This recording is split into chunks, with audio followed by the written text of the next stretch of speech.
Welcome, friends, to another edition of Economic Update, a weekly program devoted to the economic dimensions of our lives, our jobs, our incomes, our debts, those for our children looming down the road.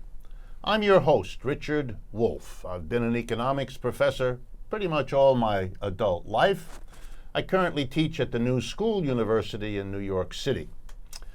Today, before we jump into economic updates, I would like to make you all aware, if you're not already, about a remarkable institution. Been around for about 30 years. Once a year, it gathers people from all over the United States and from a good number of countries abroad here in New York City. It's called the Left Forum, and it gathers people who are concerned about the very issues we talk about on Economic Update on a regular basis.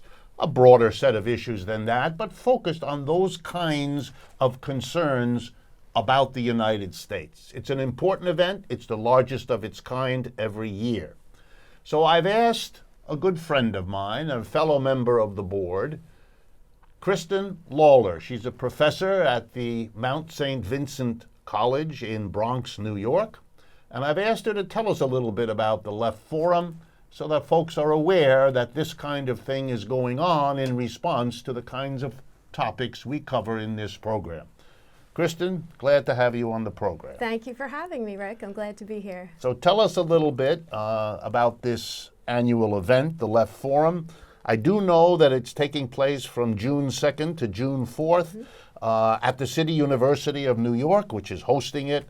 Tell us a little bit about it. Well, it'll be a whole weekend at John Jay College of Criminal Justice of all different kinds of left groups coming together and talking about where we go from here. We all know that these are very dark times, but also in a lot of ways really promising times for building the left. That's what we really want to do. So we bring together, the Left Forum brings together groups from all over working on all different kinds of struggles. To think about how we progress in this goal of really building the left in the U.S. and globally. Tell me, is there a type of person who tends to come? I've been told that it somehow tries, among other things, the Left Forum, to bring academics together with activists. Can you say just a couple of words to give our audiences a sense of who the people are who gather? Okay, well, we've got 3 plenary sessions. The big plenary sessions are Friday, Saturday, and Sunday evenings, where there are, sort of big names in folks organizing, working on different kinds of struggles, thinking through the issues that we need to think about. But this year, especially more than other years, the panels have been organized in such a way. Our co-coordinators, Marcus Gratch and Ashley Abbott, have put things together so that folks working on similar struggles, academics and activists, will be in the same area and will have an opportunity to interact with one another, organize together, think through the history of struggles, contemporary issues in the struggles that they're working towards, and then sort of actionable, sort of organizing stuff that they can do together. Very good.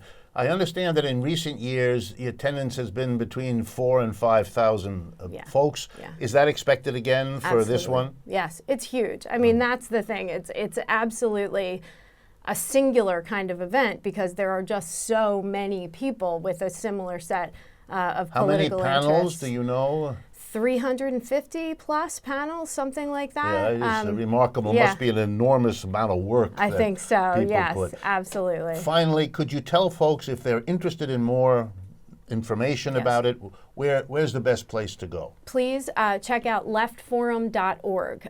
You can get sort of the layout of all the panel programming and the plenary speakers and times and locations and all that kind of stuff. So.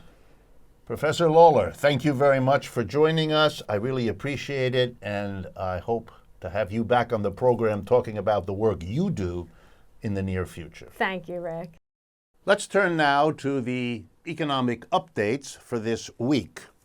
By far the biggest event, economically speaking, of the last week was the presentation by the Trump administration of their proposed new budget.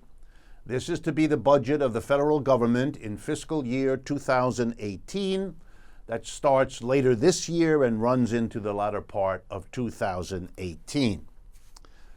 What this budget proposal indicates is what the Trump administration wants, what it is sending to the Congress in the hope that the Congress will pass something close to what the president proposes. And so it's a good opportunity to see what the economic plans of the Trump administration are. I hasten to remind everyone that the Congress will debate it, and what the Congress finally passes may be more or less similar to what Trump has proposed, but at least we know where Trump is going and probably where the leadership of the Republican Party is going, since they work together on these things. Here's what this budget shows. First, that it's crystal clear what the major commitments of the Trump administration are. They are the traditional right-wing portion of the Republican Party's idea of what America should look like, economically speaking. The budget is full of proposals, as the Trump administration has made clear, to increase spending on defense and things related to defense, to cut taxes, particularly for corporations and wealthy people, and to deregulate private enterprises so they are free to make more decisions than they were free to make before, and to pay for the extra money for defense, and to pay what it costs to reduce the taxes of corporations and the rich. The budget proposes to slash all kinds of government programs. More slashes, bigger slashes than even Republicans in the past have dared to publicly advocate, except for the extreme right wing, whose budget this is. The largest single cut is to the Environmental Protection Agency. One has to smile here because last week was also a visit between President Trump and Pope Francis, during which Pope Francis, with much attention of the press, gave President Trump his statement on the enormous importance of protecting the environment. He gave that to a president whose new budget proposes a 31% cut, that's in 1 year, of the amount of money provided for environmental protection. The stunning contradiction couldn't be sharper. There are cuts to Medicaid, even though on more than one occasion during his campaign for president, President Trump said he wouldn't do that. There are cuts to medical programs of all kinds, remarkable at a time when the United States suffers from an epidemic of opioid and heroin overdose and an epidemic of obesity that ranks the United States literally the #1 country in the world for that social problem in terms of how many people need help in that area. And on and on and on. Cuts on the program of student aid. Students will have to pay for a longer time. They will not be forgiven their loans if they go into public service they were once enabled to do, and so on. Massive social programs referred to in the press as gutting the safety net. Well, however you characterize it, here's the bottom line. This is a president who may have pretended for a while that he was something new, something different, something unlike the conventional Republican Party and unlike the Democratic Party. Well, what this budget shows, as many other things have shown, is that that's not quite accurate, and I'm being here as polite as I know how to be. He is doing the old line, extreme right-wing Republican program. Cut taxes for corporations and the rich, build up defense, and slash everything else more and further than ever before. That's who he is. And what this will result in, let there be no mistake, is a country more divided between rich and poor, with the gap between rich and poor widened, because these slashed government programs will impact low and middle income people disproportionately, just like the tax cuts will help rich people and corporations disproportionately. We really seem, if this budget is to be taken seriously, a nation rushing headlong into an extreme inequality situation, which would be difficult for any society to sustain over the long run, but is doubly difficult for the United States because we have made such a point for the last 50 years that we are a country that gives everyone a chance at the American dream, in which everyone is a member of the middle class, or nearly so, etc., etc. You've built up a population to expect what you are now putting further and further out of reach. This is a society heading into very dangerous conditions and times. Another big item this last week, which connects beautifully to the story about the Trump budget, is a story about the Ford Motor Company. The Ford Motor Company, one of the giants of the American automobile industry, went through quite some turmoil this last week. They fired, the way this is handled was he resigned, Mark Fields, the CEO. This man had been brought in a mere 2.5 years ago in 2014. Over the less than 3 years that he's been at the helm of Ford Motor Company, its sales have shrunk, its stock price has gone down, and he collected, at least according to the news reports, in excess of $60 million compensation for these not even 3 years at the helm. He is accused by his critics of having made the wrong decisions and having therefore contributed, and so he's out.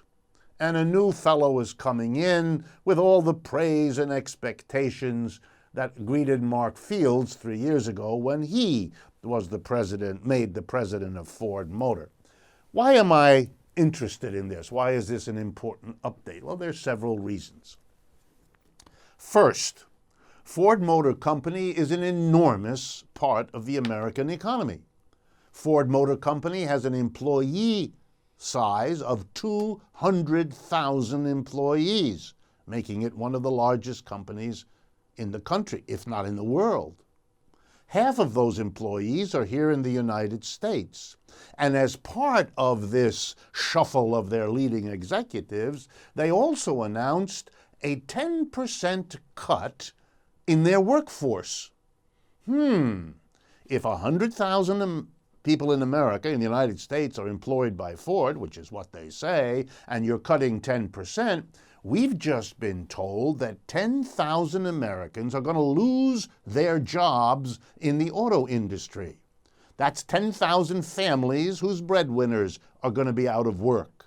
That's Lord knows how many communities that are not going to see the taxes or the spending of these unemployed workers, with all kinds of social effects on those communities.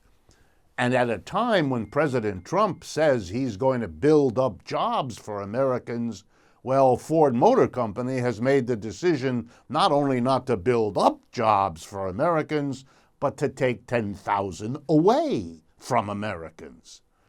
Who made this decision? The board of directors of Ford Motor Company. 15 individuals who sit on the board have the power to hire and fire the CEO. They arranged for the resignation of Mark Fields, the current CEO, up until a few days ago. So let's be clear. A tiny number of people, 15 to be precise, had a meeting, made a decision to fire 10,000 American employees, putting them, their families, and their communities into all kinds of catastrophic difficulties. They decided to bring in a new leadership. They decided to take Ford Motor Company in a new direction. All of those decisions have enormous social impacts. We live in a society in which tens of thousands of people's lives can be altered. And if these decisions go through, millions will have different options than they had before for automobiles, for transportation. And we allow 15 people, they're not elected by the population, they are not accountable to the people whose lives they've destroyed. There's no democracy here at all. This is an autocracy. And as if to cap it off, since we're talking about the Ford Motor Company, you should understand that a major player in all of this is a member of the Ford family. And why is he in a position to make these decisions with other members of the board? Because he inherited shares from his parents. That kind of sounds like the kings of the old days, who were kings because their fathers had been kings and because their grandfathers had been kings. And you know, one of the reasons most societies in the world got rid of kingdoms and of monarchies was the absurdity of being governed by somebody who was in that position, not because of anything he or she did or of anything they contributed, just because they were born to one family rather than another. And you know something? What the Ford catastrophe shows us? Getting rid of monarchy in politics is kind of half a step to recognizing that we have monarchy in our business sector, in our corporate sector. Tiny groups of people, kings and their courtiers, are making social decisions without being socially accountable. Something to think about. Third item for today. I mentioned the opioid crisis, and a number of you have asked me to say a few words about it. I want to bring to your attention the scope of the epidemic of heroin and other opioid drug use in the United States.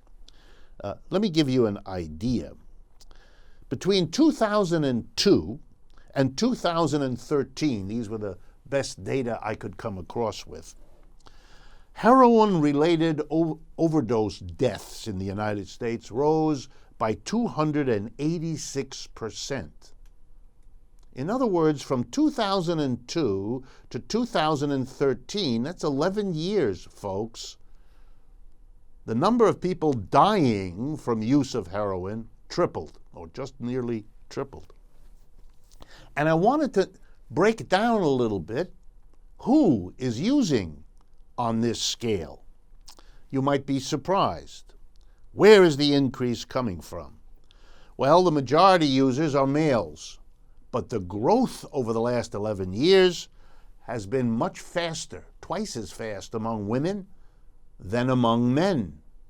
We are becoming a unisex drugged population. Here's another thing. Over the last 11 years, use of opioids and heroin has fallen in the non-white part of the United States. Non-whites. It is the whites who are using much, much more. For example, over this period, white people alone increased their use over 114% in 11 years over what they were doing before.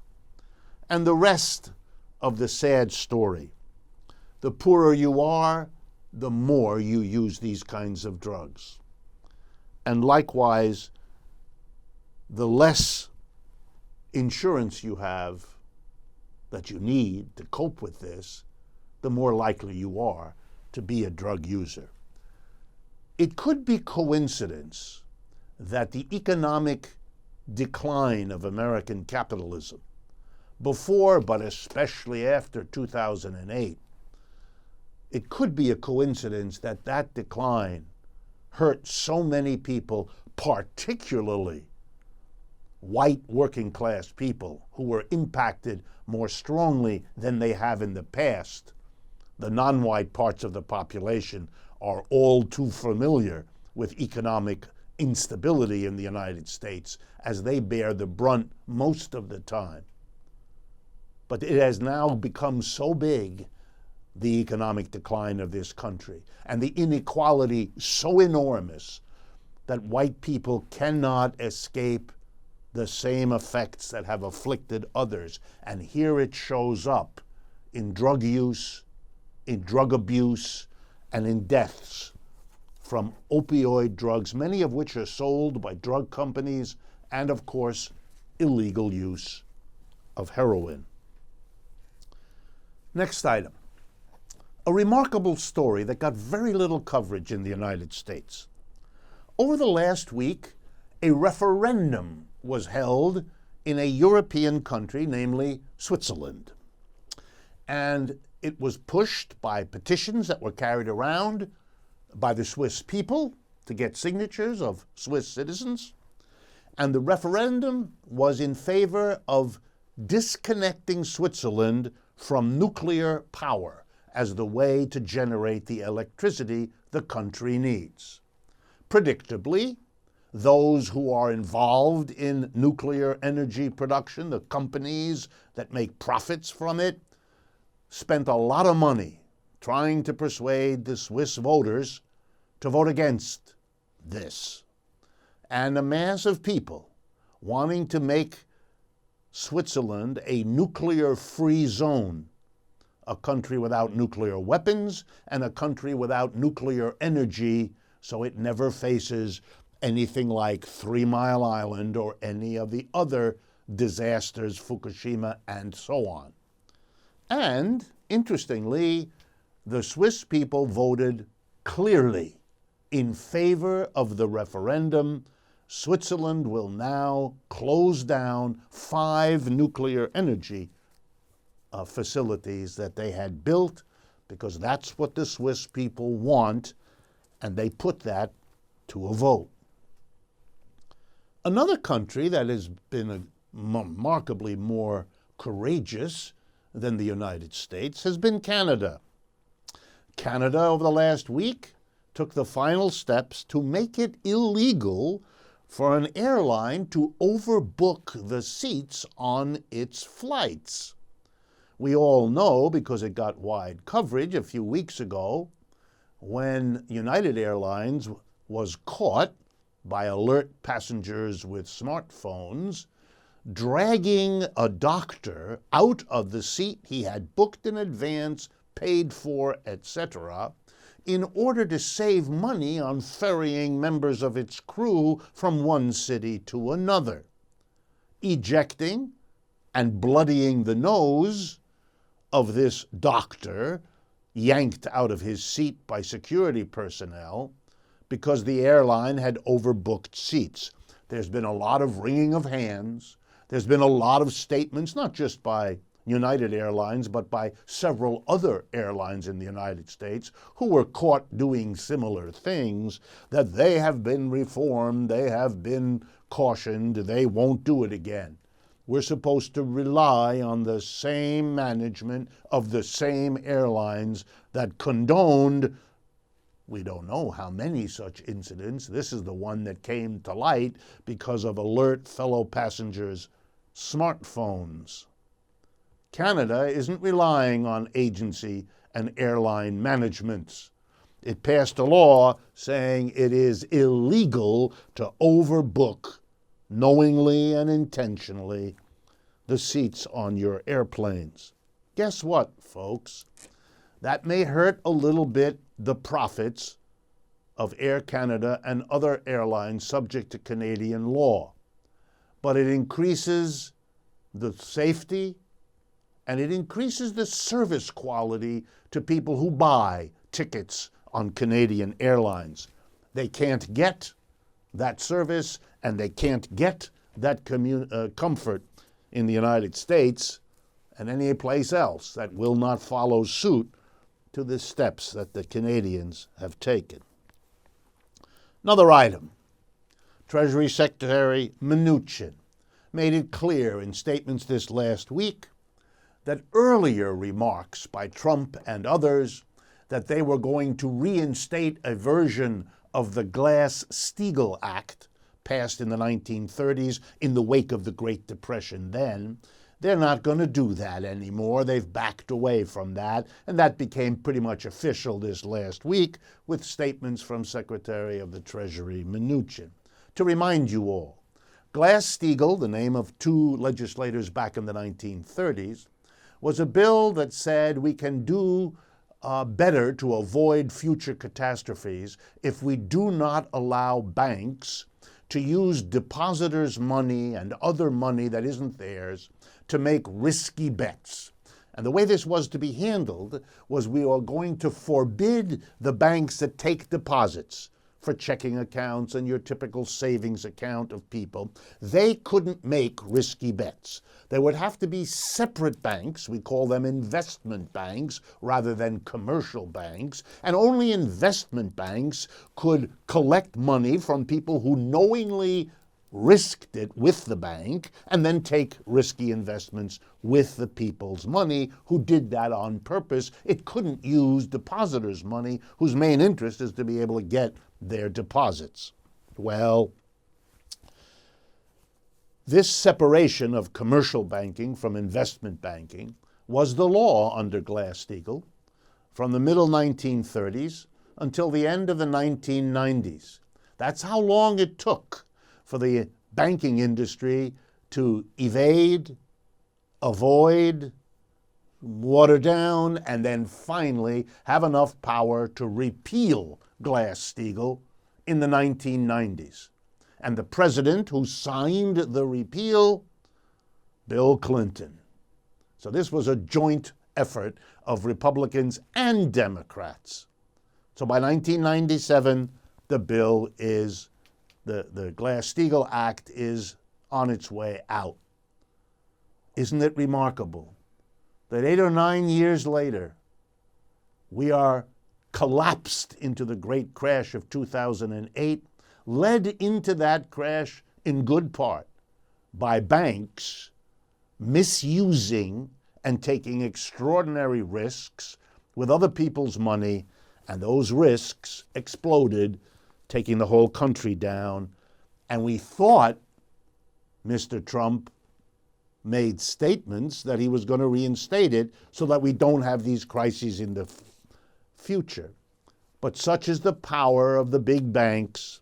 By the way, the big banks who still admire Mr. Trump, celebrate Mr. Trump, support Mr. Trump. The mass of Americans may give him low marks. His popularity may be low. But in the big corporations, expecting, looking for, and welcoming tax cut and deregulation, the big question is, why are other people critical of Mr. Trump? He's a wonderful thing. Final update for today. Some people think there's no more American corporation in the world than the Harley-Davidson Corporation, the maker of very famous motorcycles. But they were in the news this last week because they announced that they have been building and will soon complete a new factory for making Harley-Davidson motorcycles in Thailand. They announced they're laying off workers in the United States, 100 or more, and they're hiring in Thailand. They already have plants, it turns out, in India, Brazil, and Australia. And the reason isn't far to look for. Their sales abroad of motorcycles grew 2.3% in 2016. Their sales of motorcycles in the United States fell by 4%. Their future is elsewhere, as it is for so many corporations, and that's where they're going. Sure, President Trump welcomed their executives clad in leather on the lawn of the White House in February, but the truth is that they're leaving the United States more and more, as are so many other countries. That's the reality, not the fantasy from Washington. We've come to the end of the first half of this program. I want to remind you all, please, make use of our websites, rdwolf.com and democracyatwork.info. please go to Patreon, Patreon, patreon.com/economic update, where you can watch this program in video form and participate that way. And do sign up and support us on YouTube, where you also can watch this program, because these are ways of building partnerships with us that enhance our reach and serve the objectives that this program has always had. Please stay with us. We will be right back.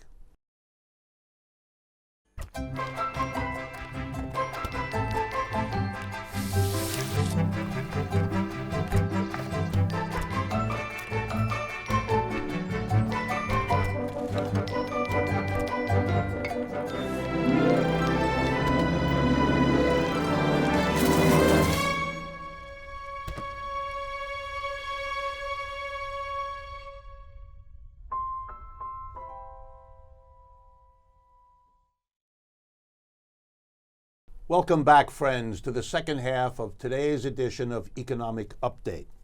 I am very pleased to welcome back to these microphones, he's been here once before, John Curl. He's the author of a wonderful book called For All the People. It's a history of worker co-ops and other types of cooperation among working people in America from the early times of this country's history right down to the present. If you want a sense of what worker cooperation has been and why it's been an important part of this country's history from the beginning, you cannot do better than For All the People, John Curl, spelled C-U-R-L. John also worked for over 40 years in Heartwood, a cooperative wood shop in Berkeley, California. And he likewise served as a board member for the network of Bay Area worker cooperatives. So here's a person steeped in both the knowledge, the history, the theory, and the practicality of worker co-ops, and so I think he's remarkably positioned to talk to us about them. John, thank you very much for coming. Thank you for inviting me, Rick. All right, let's start, excuse me. You have worked for decades with in worker co-ops, with worker co-ops, building the worker co-op movement. How do you respond, given that history, to the many people that I encounter who dismiss worker co-ops as somehow contrary to human nature, something that is unsustainable because workplaces need hierarchy, they need a boss, they need an owner, that otherwise it can't work. It must be that way. How do you, based on your life and your thought and your history, how do you react? Well, I think they're actually, from my experience of over 40 years working in a Heartwood cooperative wood shop, I know there are a small number of people who do not have a cooperative gene, but the overwhelming majority of people are very cooperative. Human society could not exist without cooperation. It is based on cooperation, and people are very agreeable, basically agreeable, cooperative. You go on the highway, most people are, just work with other people. You go into a supermarket, people are not bumping their carts into each other and getting into fist fights. They work things out.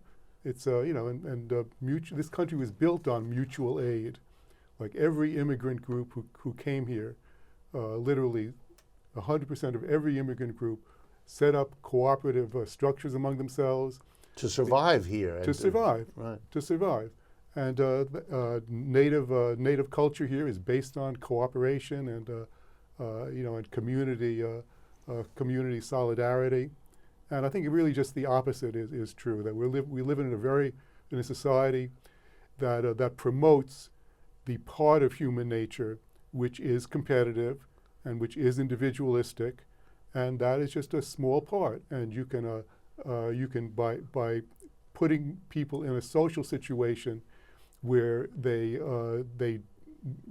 almost no safety net, and society is not doing its job of helping each other take care of each other, then that forces people to be more cooperative, to be more aggressive, and it almost builds a whole mythology around that. which loses the much larger picture of cooperation. It's interesting because your story implies that there are social forces and people who create a society that hypes or exaggerates individualism and competitivism and acquisitiveness and imposes that on a society, and then declares, having done that for generations, that this is human nature and that it isn't at all about this particular economic or other system. It's somehow intrinsic to the human being. It's an interesting sleight of hand Right. in which you you have a social program, produces people reacting in certain ways, and then you declare it must always be like that because you didn't create it. It's actually human nature. You see that in history. You know, if you go back and you study slave societies, people there believed that there were some people who were naturally born master types, Right. and others who were naturally born slavish types, and that the society was simply accommodating an intrinsic human nature. I mean, we look back in stunned disbelief on such ideas, but they're not that different from the way we've worked it. Yeah, and America is the United States is built largely from self-selected people from European societies where they were not given the ability to lead a decent life, and not given the opportunities, and came over here, and they, in fact, myself come from like peasant roots. If they had stayed back there, that I don't know what would have happened, but most people in America today come here or are here because they wanted that ability to express themselves more, because they knew they had that inherent ability, innate ability to be a successful person, to be a if it's like a plant not having the right environment. You can't a plant will not thrive without a correct environmental situation. And that's, and it has to do with cooperatives also. You need, that's why cooperatives can't exist without the larger society really supporting it that much. But they can really thrive tremendously if it's integrated much more into the larger society. Let me turn a little bit and ask you, since you've been involved in things like the network of Bay Area worker cooperatives, in other words, you're familiar with the community, one might say, of worker cooperatives. How has that changed in the United States, Canada, California, where you are? How have worker co-ops fared in the public consciousness and in terms of their very existence over the last few years? Is it a time of growth? Is it a time of shrinkage? How would you characterize it? No, this is a time of enormous growth, where it's partly based on people needing other people, need mutual aid in order to help each other survive, and it's also based on these failures of the larger society, that our society really is not geared to create a situation where people can thrive, and that people are thrown back on their own resources, and large numbers of people all over the country have turned to basically is turning to other people, getting together with other people in similar situations, and creating structures in which they can help each other to elevate themselves economically and socially also, because cooperatives are not just an economic structure, they're also a social structure. Yeah, I'm noticing that we here at Democracy at Work, that produces this program, we're getting more and more emails from people who either have begun a co-op or want to begin a co-op, but it's clear that people are seeing the co-op as a serious project for their own economic advancement. They are not anymore just looking, where can I get hired, which is where kind of they were before, and they're discovering that the option of being not just the hired person, but the one who does the hiring, that you can be both, and that's what a cooperative is, the people collectively hiring themselves, that this is a real option. I'm sort of struck by the number of people who find that now a normal option to pursue. Well, I think that it's connected with the situation where my parents and grandparents thought that if you got a job, that you could have a whole career there, and they would take care of you in your old age, and that doesn't exist anymore. And we're coming into a world. We're in a society and coming more into a world where people are marginalized, where a smaller and smaller elite are getting the wealth of the world, and technology has resulted in people being excluded. So when you have a small elite who really just doesn't need people anymore, then there really is no alternative other than people getting together and and creating new structures in which they can help each other survive. You have been active in struggles around indigenous communities, Native Americans. Is the co-op as an institution present in that community, in those communities? Is it an option that they are looking at with special interest? What's the relationship between indigenous people in the United States and the worker co-op? The basic connection are tribal enterprises. And it's kind of the equivalent of community enterprises, of social enterprises, where although there are worker cooperatives in Native America, the most prevalent form are tribal enterprises, and it's kind of the same thing. The group elects their leaders, and their leaders try to figure out how do we promote prosperity in our community.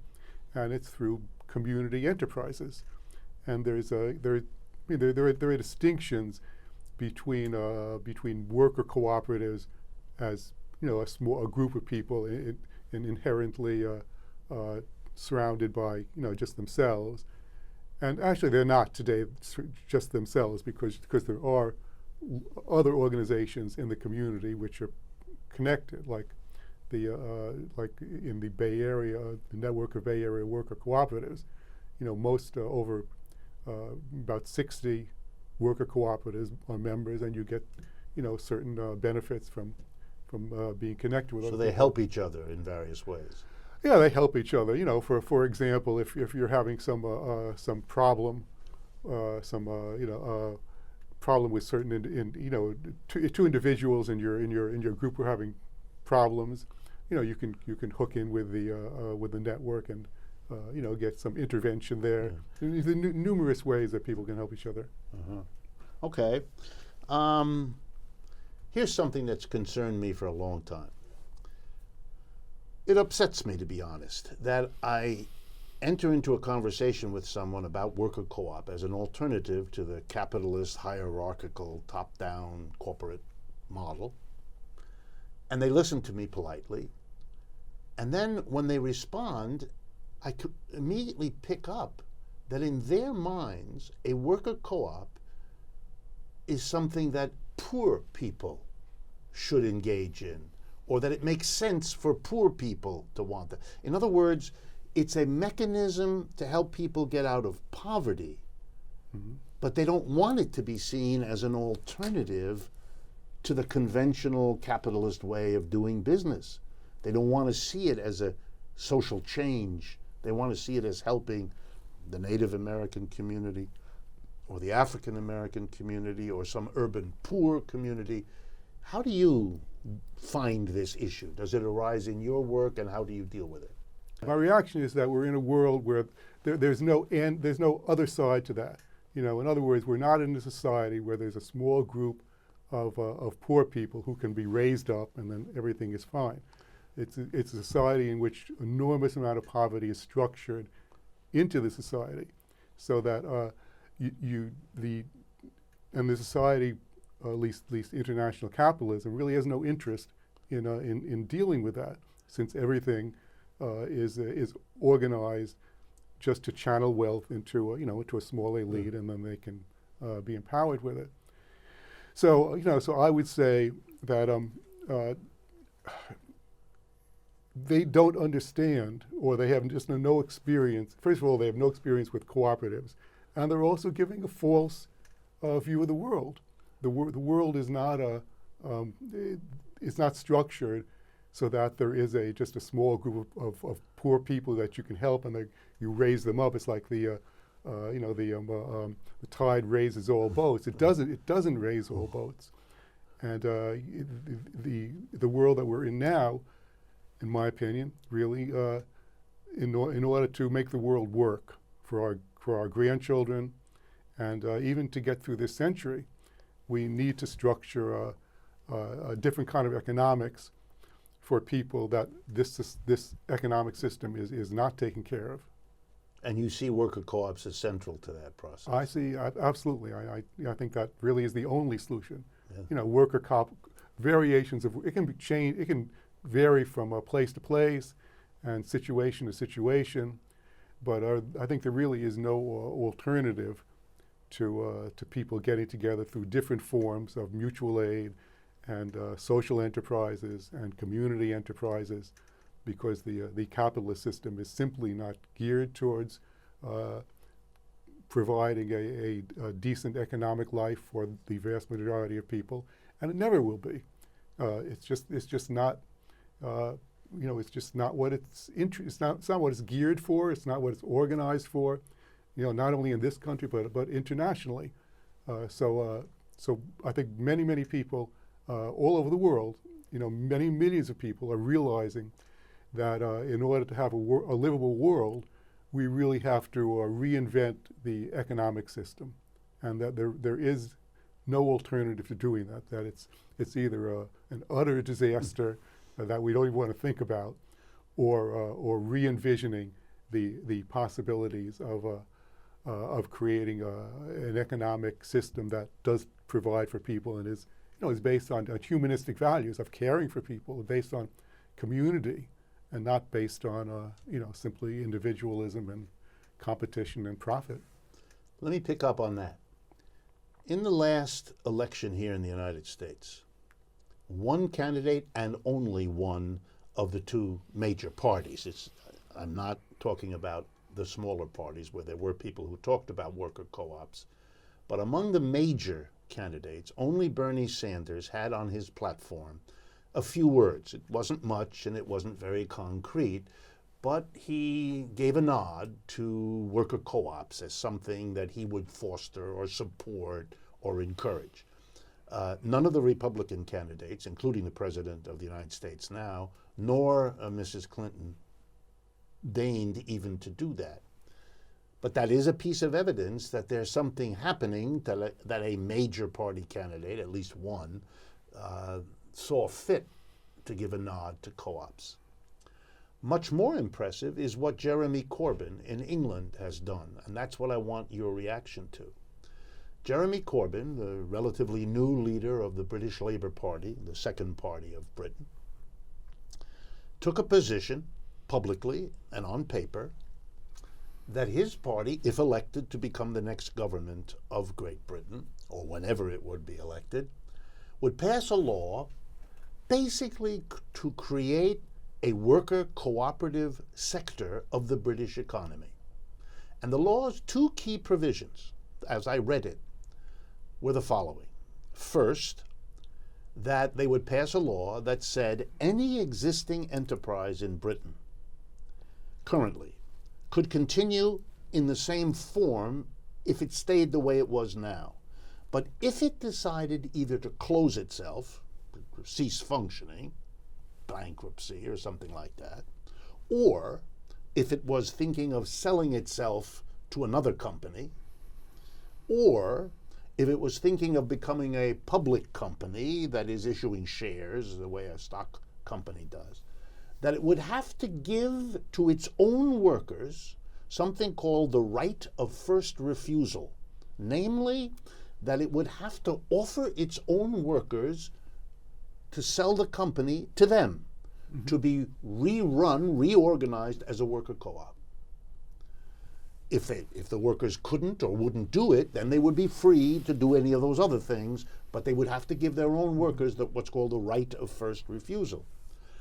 And the second part of the law said that the way the workers could get the money to buy the company would be that the British government would lend it to them.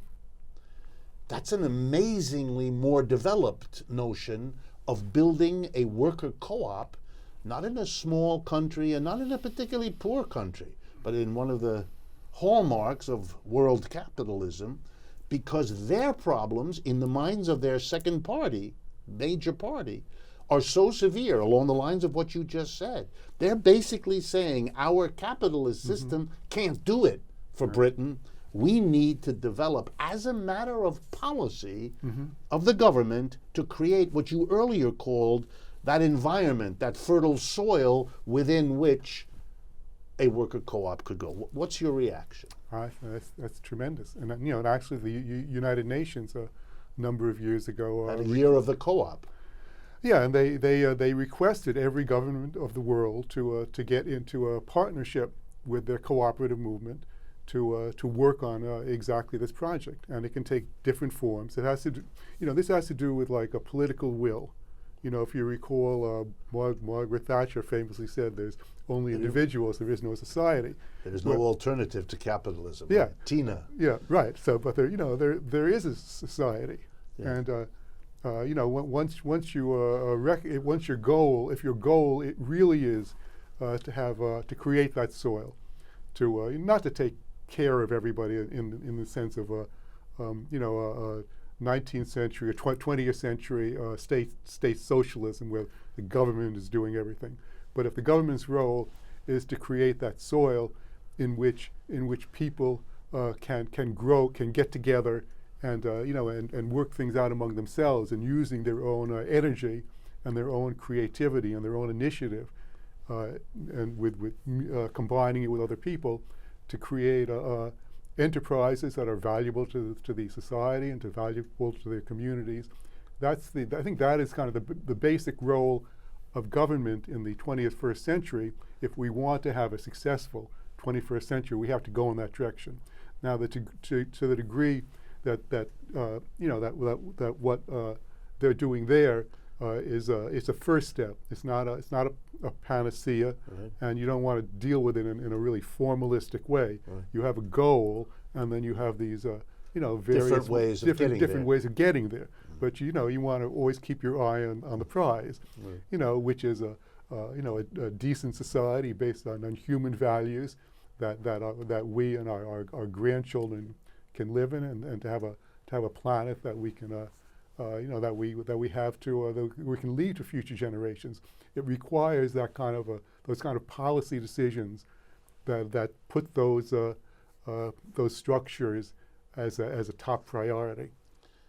It's interesting, in a country that likes to celebrate itself here in the United States as a country that believes in freedom of choice, that it really would only be possible to give the American people a choice between working in a top-down capitalist hierarchical enterprise or the choice to work in a democratically run worker self-directed enterprise. The only way you're ever going to give the American people that choice is if you develop such a sector, the way Mr. Corbyn in London and in England is trying to do. So if you believe in choice, then you ought to support the development of this, just like American consumers should have the choice between buying products that are made by a capitalist firm and buying products made by a worker co-op. Use your dollar of purchasing to vote for the thing you want. We have that in America these days. You can buy fair traded coffee, for example, pay maybe a couple cents more, but know that you're going to be giving your money to a farming situation that treats the farmer decently. Well, imagine products that were labeled not the country they come from and not fair traded, although that would be fine, but also with a little label that says this was produced by workers cooperating democratically in an enterprise versus a product that wasn't produced there, would give people a choice. There's also another point I would like just your response quickly in the time we have left. Some people think it's somehow unfair that the government should provide the support for a worker co-op to develop, for a worker co-op sector to develop. I'm always amazed when I hear that, since the entire history of capitalism, from its origins 300 years ago in England to its present, is a history of billions, trillions of dollars worth of tax breaks, subsidies, cheap loans, build railroads, I mean, the support of the government for the capitalist enterprise is beyond calculation, and yet people think there's something amiss were that support to be asked to be provided to an alternative so we could choose between them. Well, How do you react? I think that that's the result of a certain type of propaganda, which equates the economic system we have with a free market, with free market economics, where it's as if economics is not regulated, and economics is always regulated. There's no such thing as an unregulated economy. Right. And it's just a matter of how that economy is going to be regulated, and how they in using the terms of freedom to describe this economic system is just a way to get people to distracted from seeing the realities of what is going on. All right, John, we've come to the end of the time. It's been wonderful. Been wonderful as it was the last time you were here. So thank you very much for bringing your knowledge and your history to us. Thank you so much, Rick. For all of you, thank you for listening, and let me remind you, please be our partner. Share this program. Share the websites that we upload with new material every day, rdwolf.com and democracyatwork.info. If you're interested in seeing this program as a video, go to patreon.com, Patreon, patreon.com/economic update. Follow us also on Facebook, Twitter, Instagram. Go to YouTube, where you can follow us also under Economic Update. Please sign up at YouTube, because it gives us the kind of partnership that makes us work harder. Work with us. Reach a bigger audience with us. And tell us through the website what you would like this program to do and how we can grow it further in the years ahead. And finally, my usual thank you to truthout.com, because Truthout is a major partner of this program and always has been, an independent source of news and analysis whose partnership with us we celebrate. Thank you again, and I look forward to speaking with you next week.